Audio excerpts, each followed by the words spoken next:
Welcome friends, स्वागत है आज के वीडियो में आपका।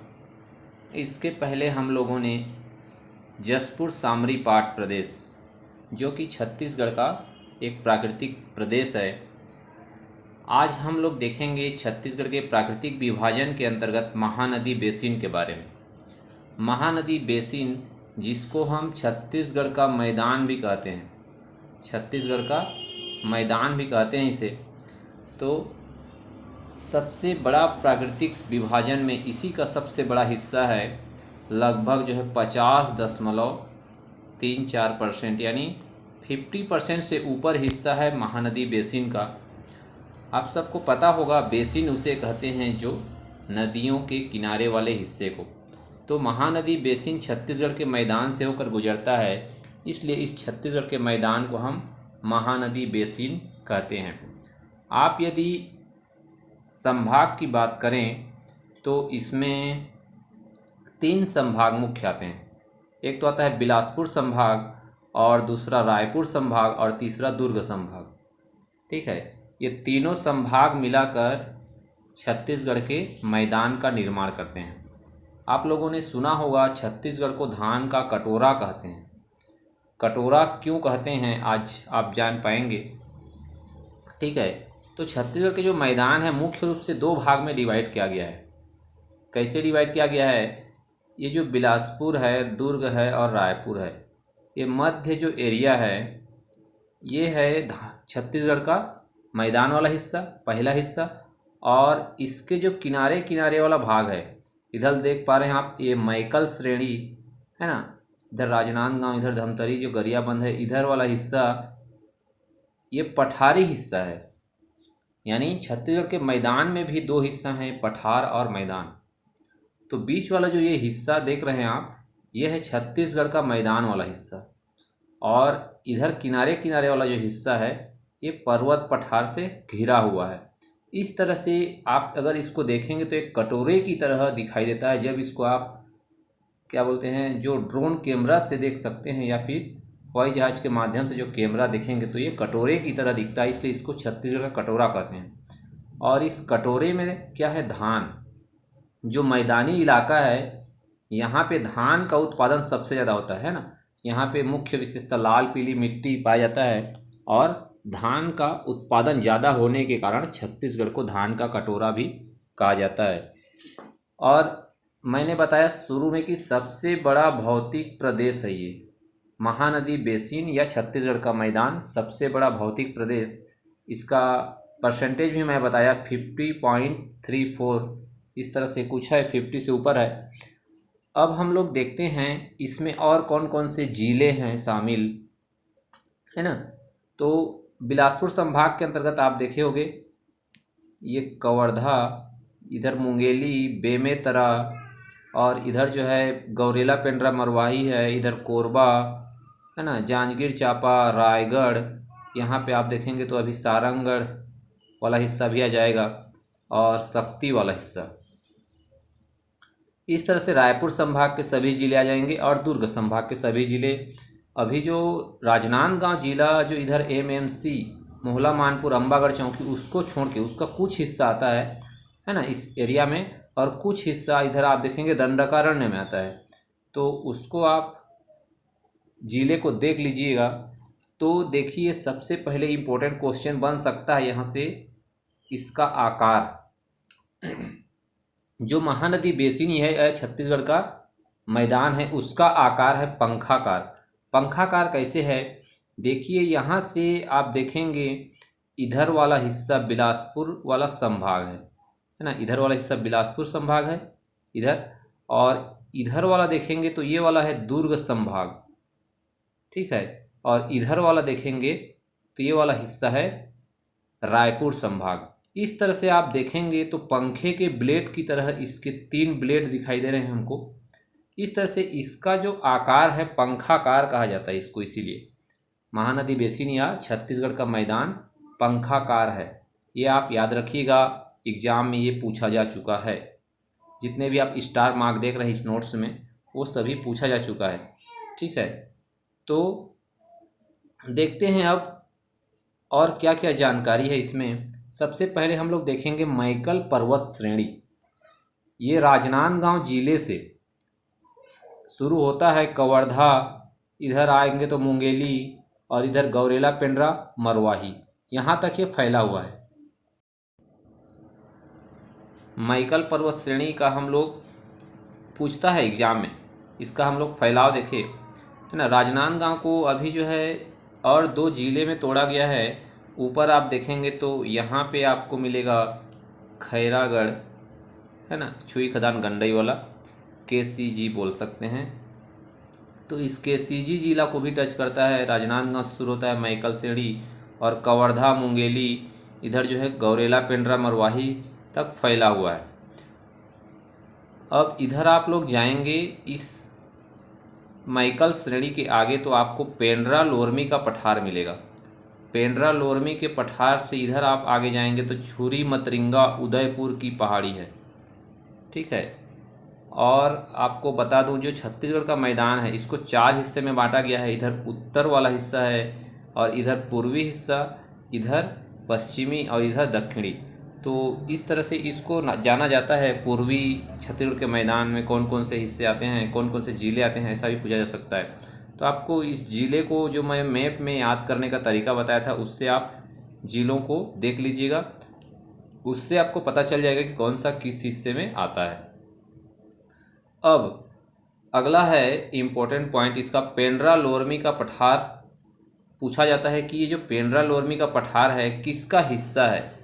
तो आपको ध्यान देना है, ये पेंड्रा लोरमी का पठार मैकल श्रेणी का हिस्सा है। यदि आपको पूछा जाए मैकल श्रेणी किसका हिस्सा है, तो मैकल श्रेणी हिस्सा है सतपुड़ा पर्वत श्रेणी का। इधर आप लोग देखेंगे, इधर MP है, मध्य प्रदेश है, और मैकल पर्वत श्रेणी है ये, है ना। और इधर आपको मिलेगा महानदी बेसिन, देखिए ये धमतरी से निकलता है, और इधर से देखेंगे तो आपको शिवनाथ। तो कभी कभी क्वेश्चन पूछ देता है कि मैकल पर्वत श्रेणी कौन कौन से बेसिन को अलग करता है। तो इधर को आपको जानना है, छत्तीसगढ़ का मैदान का जो मुख्य आएगा महानदी बेसिन, महानदी बेसिन। और इधर आप लोग MP में देखेंगे तो इधर है नर्मदा बेसिन, है ना। तो मैकल पर्वत श्रेणी नर्मदा बेसिन और महानदी बेसिन को अलग करता है। ये ऑप्शन में आएगा तो आप डालना है। उसके बाद पेंड्रा लोरमी का जो पठार है उसमें सबसे ऊंचा चोटी क्या है। पेंड्रा लोरमी पठार का जो सबसे ऊंचा वाला हिस्सा है पलमागढ़ की चोटी, है ना, जो कि गौरेला पेंड्रा मरवाही में है। इसकी ऊंचाई देखें तो 1080 मीटर है, 1080 मीटर। यहाँ पे देखिए सिहावल लोरमी पठार लिखा है ना, और इस सिहावल लोरमी पठार से ये मनियारी नदी निकलता है ना। इधर शिवनाथ पानाबरस पहाड़ी से, है ना, और यहाँ धमतरी की जो सिहावा पर्वत है वहाँ से देखिए ये बालोद को हल्का टच करते हुए रायपुर महासमुंद के बीचों बीच से बलौदा बाजार से होते हुए इधर आगे आके जांजगीर चांपा रायगढ़ और इधर जाके हीराकुंड बांध में गिरता है उड़ीसा में, ठीक है। उसके बाद जो हसदेव नदी आप देखे होंगे कोरिया जिला से निकलता है। कोरिया जिला से ये आगे आता है पेंड्रा लोरमी के पठार से किनारे से होते हुए कोरबा जिला, कोरबा से आगे बढ़ के ये जांजगीर चांपा और इधर आके मिल जाता है। इधर महासमुंद से आप देखेंगे तो ये जोंक नदी, है ना। और देखिए यहाँ पे है जांजगीर चांपा का हिस्सा सिवरी नारायण, इधर से शिवनाथ नदी जाता है, इधर से महानदी, इधर से जोंक नदी, तीनों का संगम है सिवरी नारायण में। आगे आप लोग जाएंगे इधर चंद्रपुर है रायगढ़ में, इधर से ये मांड नदी आता है जो कि सरगुजा जिले का हिस्सा है, सरगुजा जिले से निकलता है मांड नदी, ठीक है। ये नदियों के बारे में हम लोगों ने देखा। और इधर से आप गरियाबंद से देखेंगे तेल नदी जो कि इधर सीधा उड़ीसा में जाके गिरता है महानदी में। अब इसमें और इम्पोर्टेंट बातें हैं, पलमागढ़ चोटी हम लोग देख रहे थे अभी। पलमागढ़ चोटी कहाँ है, गौरेला पेंड्रा मरवाही में। इसकी ऊंचाई है 1080 मीटर, इसको आप मत भूलिएगा। उसके बाद पलमागढ़ चोटी के अलावा आप देखेंगे लाफागढ़ है, लाफागढ़ पेंड्रा लोरमी का पठार इसका ऊंचा हिस्सा है। ठीक है। अब दलहा पहाड़, आप लोगों ने लाफागढ़ चोटी के बारे में इसको थोड़ा बता दूं मैं, 1048 मीटर ऊंचाई है और ये कोरबा जिले के अंतर्गत आता है यहाँ, है ना। पेंड्रा लोरमी पठार के बाद जो लाफागढ़ चोटी है कोरबा जिले में है और इसकी ऊंचाई है 1048। ये 1080 है, पलमागढ़ चोटी उससे ऊंचा है। ठीक है। पलमागढ़ चोटी कहाँ है? गौरेला पेंड्रा मरवाही जिले में है। अब आप लोग सुने होंगे जांजगीर चांपा में एक पहाड़ है जिसका नाम है दलहा पहाड़। ये फेमस है बहुत ही, यहाँ पे मेला लगता है। दलहा पहाड़ 780, नाग पंचमी में शायद यहाँ भी मेला लगा हुआ था।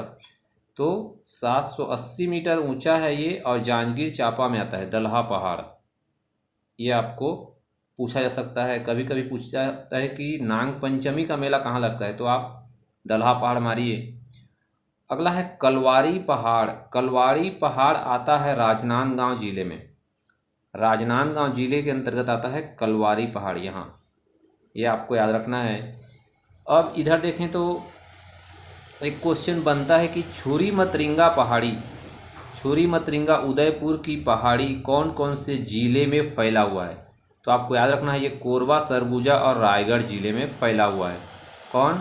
छुरी मतरिंगा उदयपुर की पहाड़ी। ठीक। और ये उदयपुर की पहाड़ी कहाँ आता है?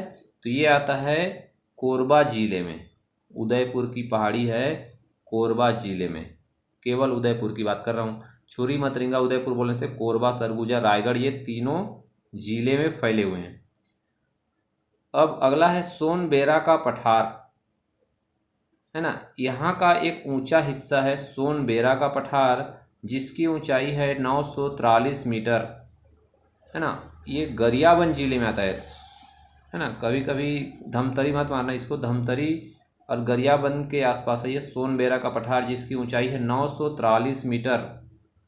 धमतरी महासमुंद उच्च भूमि में जोंक नदी का उद्गम स्थल है।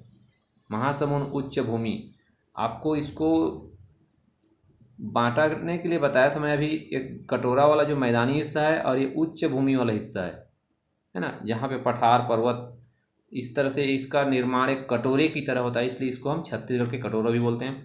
तो ये महासमुंद उच्च भूमि बोलने से इधर पूर्वी हिस्सा, ये वाला हिस्सा, इस हिस्से में जोंक नदी का उद्गम स्थल है जो कि आगे सिवरी नारायण में जाके मिलता है। ठीक है। आप लोग यहाँ पे देखे होंगे गरियाबंद में जो राजिम है वहाँ पे 3 नदी मिलते हैं। कौन कौन से? इधर से अरपा पैरी, अरपा नदी जो आता है, सॉरी अरपा बोलता हूँ, पैरी नदी और सोंढूर नदी इधर से, और इधर से जाता है धमतरी से महानदी। यहाँ पे संगम है राजिम, राजीव लोचन की मंदिर है जहाँ पे। ठीक है। कुलेश्वर महादेव जी हैं, तो ये आप याद रखिए। अगला हम लोग आगे बढ़ते हैं और देखते हैं और क्या क्या जानकारी है इसमें। अगर आपको पूछा जाए कि इस छत्तीसगढ़ के मैदान में कौन सा शैल समूह पाया जाता है, तो इसमें शैल समूह की बात करें तो कडप्पा शैल समूह पाया जाता है। ठीक है। कडप्पा शैल समूह की प्रधानता है। आगे हम लोग शैल समूह के बारे में अलग से वीडियो देखेंगे। इस हिस्से में कडप्पा शैल समूह सबसे ज़्यादा है और जहाँ भी कडप्पा शैल समूह रहेगा वहाँ आपको खनिज के रूप में देखने को मिलेगा मुख्य रूप से चूना पत्थर, है ना। कडप्पा शैल समूह में क्या पाया जाता है? चूना पत्थर का भंडार होता है। ये मुख्य खनिज है कडप्पा शैल में, जहाँ है वहाँ पे चूना पत्थर पाया ही जाएगा। तो छत्तीसगढ़ के मैदान में सबसे ज़्यादा क्या है? चूना पत्थर। इसके अलावा डोलोमाइट भी आपको मिलेगा। ठीक है। मुख्य खनिज होगा चूना पत्थर लेकिन डोलोमाइट भी पाया जाएगा। इसके अलावा मिट्टी अगर बात करें तो आपको याद रखना है लाल पीली मिट्टी। कौन सा पाया जाता है? लाल पीली मिट्टी छत्तीसगढ़ के मैदान में पाया जाता है। और लाल पीली मिट्टी का मुख्य फसल क्या है? धान। धान, इसके अलावा बहुत सारे दलहन तिलहन उगाते हैं लेकिन धान इसका मुख्य फसल है। और लाल पीली मिट्टी को ही हम बोलते हैं मटासी। क्या बोलते हैं? मटासी। ठीक है। मटासी मिट्टी। और सबसे अधिक गर्मी भी छत्तीसगढ़ के मैदान में पड़ता है क्योंकि यहाँ पे पेड़ पौधे कम हैं, जंगलें कम हैं लेकिन बहुत कम है इस मैदानी इलाका में। तो मैदानी इलाका में गर्मी अधिक होगा, पेड़ पौधे की कमी होने से गर्मी अधिक होगा, और जहाँ पे अधिक गर्मी है वहाँ पे धान उत्पादन होगा। आप लोगों को पता होगा छत्तीसगढ़ में सबसे ज़्यादा धान उत्पादन जांजगीर चांपा जिले में होता है, और गर्मी भी पड़ता है। कारण क्या है, वहाँ पे गर्मी के कारण फोटोसिंथेसिस प्रकाश संश्लेषण की क्रिया सबसे ज़्यादा होगी, जिसके कारण जांजगीर चांपा में धान का उत्पादन भी अधिक होगा। तो ये आपको याद रखना है, इसलिए इसको धान का कटोरा भी कहा जाता है। यहाँ धान की उत्पादन अधिक होती है। छत्तीसगढ़ में सबसे ज़्यादा धान की उत्पादन जांजगीर चांपा में, वहाँ अधिक गर्मी भी पड़ती है, ये भी याद रखना है। लगभग 25 से 45 डिग्री का गर्मी आपको देखने को मिलेगा। अब महासमुंद जिले में कुछ इम्पोर्टेंट बातें हैं। यहाँ है रदन की पहाड़ी, शिशुपाल पर्वत, नरियर पानी, ये तीनों महासमुंद जिले में है। रदन की पहाड़ी, शिशुपाल पर्वत जो कि सरायपाली इलाके में आता है ना, उड़ीसा बॉर्डर में, और नरियर पानी, ये तीनों आपको याद रखना है। बहुत ही प्राकृतिक स्थल सुंदर है यहाँ शिशुपाल पर्वत, आप कभी जाकर देखिएगा। अब छत्तीसगढ़ का मैदान को छत्तीसगढ़ का हृदय स्थल भी कहते हैं, ये इसका एक मुख्य इम्पोर्टेंट पॉइंट है। अब धमतरी जिले का जो सिहावा पर्वत है, कभी कभी इसको एग्जाम में पूछा जाता है कि सिहावा को और क्या कहते हैं, तो सुक्तिमती, या क्वेश्चन पूछ देता है सिहावा का प्राचीन काल में क्या कहते थे सिहावा को, तो सुक्तिमती के नाम से इसको जानते थे। सिहावा पर्वत में कर्णेश्वर महादेव मंदिर है। पूछा जाए कौन सा महादेव है वहाँ मंदिर है, तो कर्णेश्वर महादेव मंदिर, जिसमें मेला भी लगता है सिहावा पर्वत में। मैकल पर्वत श्रेणी का ढाल पश्चिम से पूर्व की ओर है, ये भी याद रखना है। ये जो मैकल श्रेणी हम लोगों ने देखा अभी, इसका जो ढाल है किधर है, पश्चिम से पूर्व की ओर है, पश्चिम से पूर्व की ओर ऐसा, ठीक है। तो ये भी पूछ सकता है मैकल श्रेणी का ढाल, याद रखिएगा इसको। देखते हैं और आगे इसके बारे में और क्या क्या जानकारी है। तो मैकल पर्वत श्रेणी यह सतपुड़ा पर्वत का हिस्सा है। मैं इसके बारे में बता चुका, किसका हिस्सा है, ये सतपुड़ा पर्वत श्रेणी का हिस्सा है। और सबसे ऊंची चोटी पूछा जाए आपको छत्तीसगढ़ के मैदान में, तो सबसे ऊंची चोटी है बदरगढ़ की चोटी। बदरगढ़ इसको 1178 मानते हैं या 1176 मीटर ऊंचा मानते हैं। और बदरगढ़ की चोटी है राजनांदगांव जिले। अब राजनांदगांव जिले नहीं आएगा, अब आएगा खैरागढ़ और छुई खदान गंडई, केसीजी और कवर्धा, इसके आसपास है। इसको कई बार एग्जाम में कवर्धा लिया जा चुका है, लेकिन अभी तक इसका कोई प्रमाणित जगह नहीं पाया गया है कवर्धा में। तो आप याद रखिएगा, बदरगढ़ की चोटी सबसे ऊंचा चोटी है मैकल पर्वत श्रेणी हिस्सा का और छत्तीसगढ़ के मैदान हिस्सा का। छत्तीसगढ़ का मैदान में बताया इस तरह से, और इसके उच्च भूमि का पूछा जाएगा, है ना। छत्तीसगढ़ के मैदान का अगर पूछा जाए तो सोनबेरा का पठार जो मैं बताया उसको माना जाता है। सोनबेरा का पठार ये मैदानी इलाका में है, इस मैदानी हिस्सा में। चूँकि इसको दो भाग में बांटा गया है, इधर उसके किनारे वाले हिस्से को उच्च भूमि के नाम से जानते हैं, और ये पूरा मैदानी समतल इलाका है। समतल इलाका का केवल पूछा जाए मैदानी छत्तीसगढ़ के मैदान का, तो सोनबेरा का पठार आएगा, है ना। सोनबेरा का पठार जो कि गरियाबंद जिले के आसपास है। और आपको पूछा जाए छत्तीसगढ़ उच्च भूमि का सबसे ऊंचा चोटी है, तो बदरगढ़ की चोटी है वो, जो कि कवर्धा जिले माना गया है। कभी कभी राजनांदगांव, अब केसीजी माना जाता है। तो इसको अभी तक किसी ने देखा नहीं, किसी ने इसको देखा ही नहीं है। इसको केवल जो है एग्जाम की दृष्टि से जो लिया गया था कवर्धा, उसको मान के सही चलते हैं। तो आप भी मान लीजिए इसको बदरगढ़ की चोटी 1178 या 76 मीटर ऊंचा है ना। सबसे ऊंची चोटी है ये इस महानदी बेसिन एरिया का। अगला है चितवा डोंगरी, चांदी डोंगरी, पाना बरस की पहाड़ी, ये है राजनांदगांव जिले में, है ना। पाना बरस की पहाड़ी को शिवनाथ नदी का उद्गम माना जाता है। कूटक राजहरा की पहाड़ी कहाँ है, ऐसा क्वेश्चन आए तो आपको याद रखना है बालोद जिला। बालोद जिला में है कूटक राजहरा की पहाड़ी। और यहाँ पे दो बांध भी है, एक खरखरा बांध और तांदुला बांध। बालोद जिले में खरखरा बांध, तांदुला बांध, कुटक राजहरा की पहाड़ी। और एक पॉइंट है, मैकल श्रेणी ऊपरी महानदी बेसिन को नर्मदा बेसिन से अलग करती है। मैं बताया था अभी, जो मैकल पर्वत श्रेणी है ये दो हिस्से में डिवाइड कर देता है। कौन कौन से बेसिन को? इधर है आपका नर्मदा बेसिन और इधर है महानदी बेसिन। ठीक है, तो ये आपको याद रखना है, ये दो हिस्से में इसको बांटता है। तो इस तरह से हम लोगों ने देखा आज छत्तीसगढ़ के मैदान के बारे में। इसके बहुत ही इम्पोर्टेंट पॉइंट जो स्टार मार्क किया हूँ, इसको आप स्क्रीनशॉट लेके भी पढ़िएगा, नोट्स बनाइएगा।